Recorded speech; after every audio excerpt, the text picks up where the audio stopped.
You're watching NBC4 News at 5. Then coming up tonight on Nonstop News LA, it is the 25th anniversary of World No Tobacco Day, a day set aside to remind us of the dangers of tobacco use.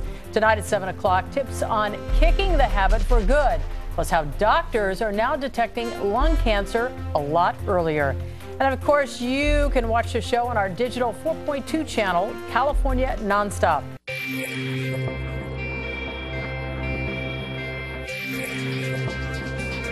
And today marks the 25th anniversary of World No Tobacco Day. It's a day set aside to remind all of us of the dangers of tobacco use.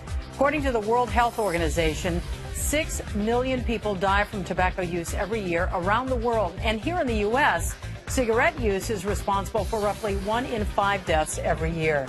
Dr. Ari Gabayan is Director of Radiation Oncology at the Beverly Hills Cancer Center, and he's here to talk about the dangers of tobacco use with us in studio tonight. First of all, welcome to the studio. Thank you, Colleen. Can you believe people haven't gotten the message on this yet? It's still a major problem. A lot of young people continue to smoke, and it's still a huge problem worldwide. What is the driving force for young people? I mean, they've heard their parents preach. They've probably seen someone who has cancer, who has smoked and had problems. Why do they still light up when they're teenagers? That's a great question. We struggle with that every day. I don't know if I have all the right answers, but we really think it's great advertising, promotion of cigarette smoking, peer pressure, the social aspect of smoking. You know, all these things come together, and it's a cool thing to do. You know, in California, it's not necessarily the cool thing. Do statistics prove out that California is any different than other states? I mean, if you think about going into restaurants, we have no smoking areas here. People go all over the world, and they're stunned by the amount of tobacco use. Yeah, you know, we think that even with the ban on smoking in restaurants, we think that's translated into less smoking among young people.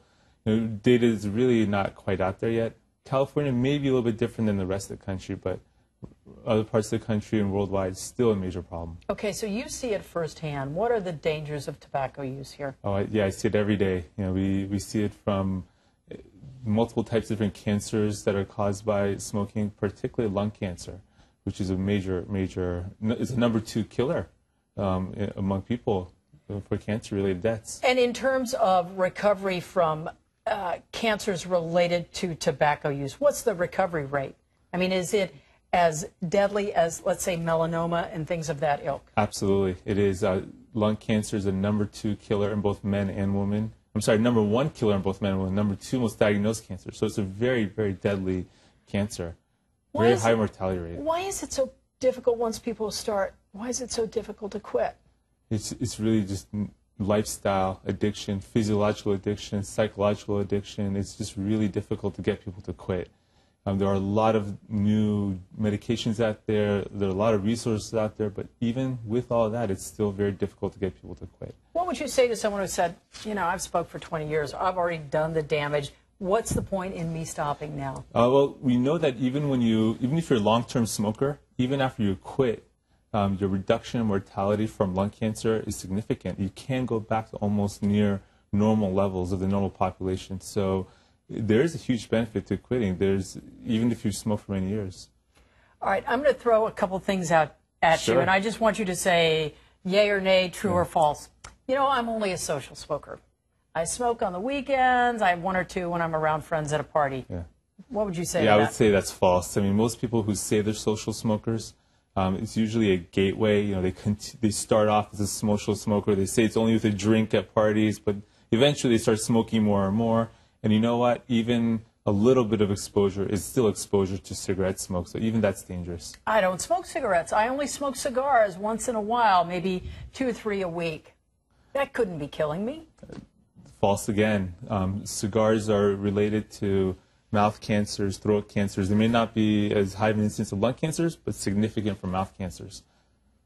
So, still false. It's still false. I'm running out of things here. If you were to advise a parent who has a child who's beginning to light up, what would you say to them?